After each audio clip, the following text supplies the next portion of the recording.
자, 오늘은 역사상 가장 영향력 있는 문서 중 하나로 꼽히는 누가복음에 대해 이야기해 볼까 하는데요. 이걸 그냥 종교적인 이야기로만 볼 게 아니라 하나의 아주 치밀하게 쓰인 보고서라고 생각하고 그 신빙성을 한번 파헤쳐 보려고 합니다. 그래서 오늘 우리가 던져볼 질문은 바로 이거예요. 과연 이 2000년 전 이야기는 그냥 신화일까요? 아니면 정말로 치밀하게 조사된 보고서일까요? 저희는 오늘 이 책을 쓴 저자가 주장하는 그대로, 그러니까 목격자들의 증언에 기반한 역사 기록이라는 관점에서 한번 접근해 볼 겁니다. 과연 그 주장이 믿을 만한지 같이 한번 보시죠. 자, 그럼 조사를 시작해 볼까요? 우선 이 보고서를 작성한 사람 누가라는 인물이 대체 누구였는지부터 알아봐야겠죠? 이게 정말 흥미로운 부분인데요. 누가는 이 보고서 맨 앞에 자기가 이걸 어떻게 썼는지 아주 명확하게 밝혀요. 데오빌로라는 로마의 한 관리한테 보내는 글인데 모든 일을 그 근원부터 자세히 살폈고 목격자들의 증언을 토대로 순서대로 썼다고 딱 선언하거든요. 어때요? 이건 뭔가 신화를 쓰는 사람의 태도라기보다는 사실을 기록하려는 역사가의 태도에 훨씬 가깝지 않나요?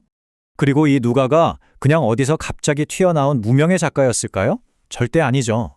그는 사도 바울의 2차, 3차 선교 여행에 직접 따라다녔고요.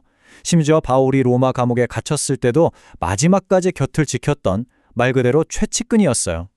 그러니까 그는 초기 기독교 운동의 가장 중심부에서 모든 걸 직접 보고 들을 수 있는 아주 특별한 위치에 있었던 사람이라는 거죠. 그러니까 누가의 이력서를 한번 정리해보면 그는 사랑받는 의사였고 바울의 신실한 동반자였으며 스스로를 부지런한 역사가라고 생각했던 인물이었던 거예요. 실제로 그가 남긴 기록들을 보면요. 당시 역사나 지리에 대한 묘사가 너무 정확해서 후대의 많은 학자들을 깜짝 놀라게 만들 정도였어요. 뭐 이 정도면 그의 보고서를 한번 진지하게 검토해 볼 만한 자격 충분해 보이지 않으세요? 자, 그럼 이제 본격적으로 누가의 보고서에 담긴 핵심 증거들을 하나씩 살펴볼까요? 첫 번째 증거는 바로 이겁니다. 메시아의 길을 예비하기 위해 먼저 온 사람, 바로 선구자에 대한 기록이에요. 선구자라는 말이 좀 낯설 수도 있는데요. 말 그대로 중요한 인물이나 사건이 등장하기 전에 먼저 나타나서 그 길을 준비하는 사람을 뜻해요. 옛날에 왕이 행차하기 전에 먼저 길을 닫고 왕이 오신다 하고 알리는 그런 전령, 딱 그런 역할이라고 보시면 됩니다.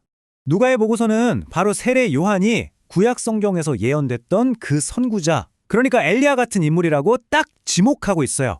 그의 기적적인 탄생부터 광야에서 외치는 그 모습까지 그의 모든 사명이 주의 길을 예비하라는 이 한 가지 목적에만 집중되어 있었다고 기록하는 거죠.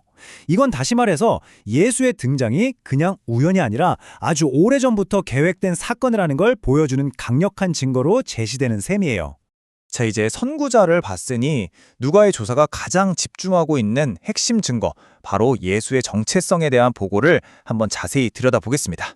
그가 밝힌 첫 번째 정체성은 바로 구원자입니다.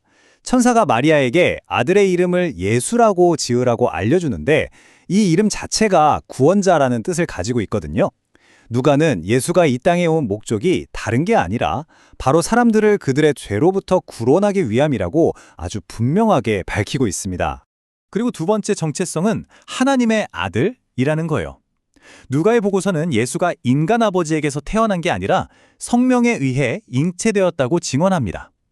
이게 왜 중요하냐면 그의 기원 자체가 인간이 아니라 신에게 있다는 걸 강조하는 아주 파격적이고 중요한 주장이기 때문이죠.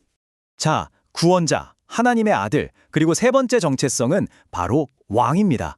보고서는 예수가 다윗의 왕위를 이어받아서 영원한 나라를 다스릴 왕, 즉 메시아라고 말합니다. 이건 당시 이스라엘 사람들이 정말 오랫동안 기다려왔던 그 예언의 성취를 의미하는 거였죠. 이 구원자라는 정체성은요, 이 보고서의 핵심 증인이라고 할 수 있는 마리아의 입을 통해서 다시 한번 확인됩니다. 그녀가 부른 노래를 보면 내 마음이 하나님, 내 구주를 기뻐한다고 고백하거든요. 이런 개인적인 증언이 누가의 보고서가 제시하는 핵심 증거에 아주 감동적인 깊이를 더해주죠. 자, 지금까지 우리는 누가라는 조사관이 누구였는지, 그리고 그가 제시한 증거들이 무엇이었는지 살펴봤습니다. 그럼 이제 그의 보고서가 내리는 최종 결론은 뭔지, 그리고 그게 오늘 우리에게는 또 어떤 의미가 있는지 한번 알아보겠습니다. 누가 보고서의 결론은 아주 명확하고 단호합니다. 예수는 하나님의 아들이자 인류를 죄에서 구할 구원자이며 성령으로 잉태된 그리스도, 즉 기름 부음 받은 왕이라는 겁니다. 그리고 가장 중요한 포인트는 이 모든 이야기가 그냥 만들어낸 신화가 아니라 수많은 목격자들에 의해 검증된 역사적 사실이라는 주장이에요. 그렇다면 만약 이 보고서를 사실로 받아들인다면 우리에겐 어떤 일이 일어날까요? 이 보고서의 원자료를 보면 그리스도와의 연합이라는 개념이 나옵니다. 이게 뭐냐면 단순히 예수를 믿는 수준을 넘어서 믿는 사람이 그리스도의 속성에 직접 참여하게 되고 그럼으로써 완전히 새로운 정체성과 목적을 얻게 된다는 뜻이에요. 그러니까 결국 이 보고서의 진짜 목적은 그냥 정보를 전달하는 데서 그치는 게 아니었던 거죠. 이 기록을 사실로 받아들인 사람들이 이제는 스스로 또 다른 증인이 되어서 주의 길을 예비하는 그 역할을 이어가도록 촉구하는 겁니다. 이야기는 2000년 전에 끝난 게 아니라 바로 오늘 우리를 통해 계속 이어져야 한다는 강력한 메시지인 셈이죠. 의사이자 역사가였던 누가는 목격자들의 증언을 꼼꼼하게 모아서 아주 치밀한 보고서를 작성했고 그걸 우리 앞에 딱 내놓았습니다. 이건 신화가 아니라 역사적 사실이라고 주장하면서 말이죠. 자, 이제 판단은 우리 각자의 몫으로 남았습니다. 여러분은 이 보고서에 대해 어떤 판결을 내리시겠습니까?